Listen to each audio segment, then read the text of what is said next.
여러분은 외계인이나 외계 생명체가 실제로 존재한다고 생각하시나요? 우리는 외계 생명체를 찾기 위해 태양계 일대를 샅샅이 뒤졌지만 아직까지 생명체가 살아가는 다른 행성을 찾아볼 수가 없었죠. 그런데 최근 과학자들이 사실상 생명체가 살고 있다고 확신하고 있는 행성이 있어요. 인류 최초의 외계 생명체를 발견할 가능성이 아주 높은 이곳 한번 알아보죠.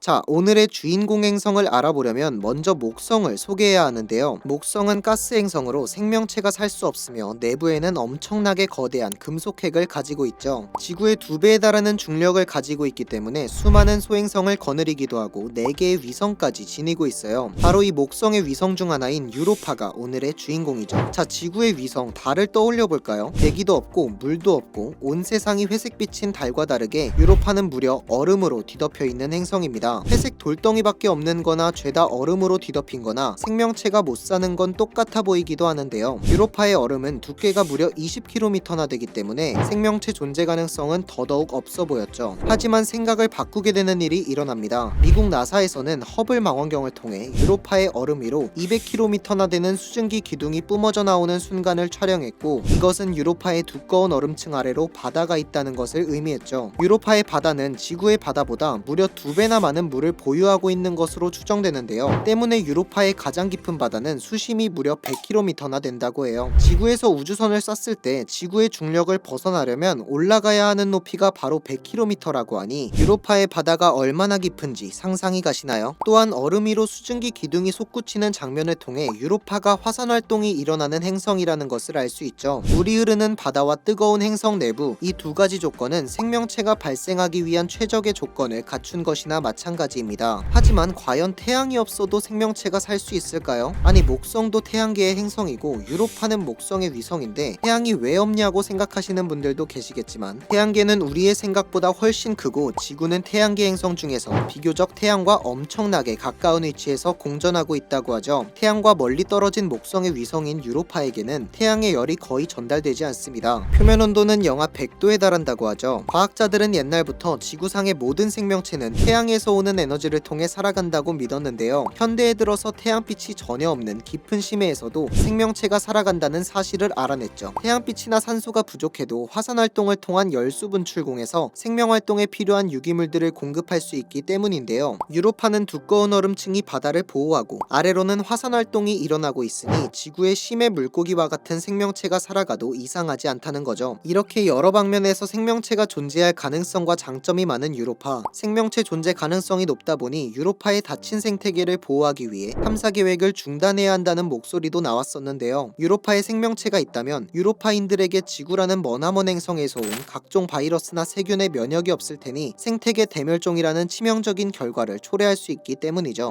그래서 생각한 방법이 유로파의 수증기 기둥을 이용하면 어떨까 라는 생각이었어요. 유로파의 생태계를 보호하면서도 탐사를 이어나가기 위한 방법으로 높이 뿜어져 나온 수증기를 공중에서 채취하는 방법을 선택한 것이죠. 이러한 아이디어를 기반으로 한 유로파 클리퍼 탐사선은 2024년에 발사 예정이며 2030년에는 유로파에 도착해 인류가 오래도록 기다렸던 외계 생명체에 대한 의문을 밝히게 될 텐데요. 여러분도 유로파에서 외계 생명체가 발견될 거라고 생각하시나요? 여러분의 생각을 댓글로 남겨주세요. 오늘 영상은 여기까지입니다.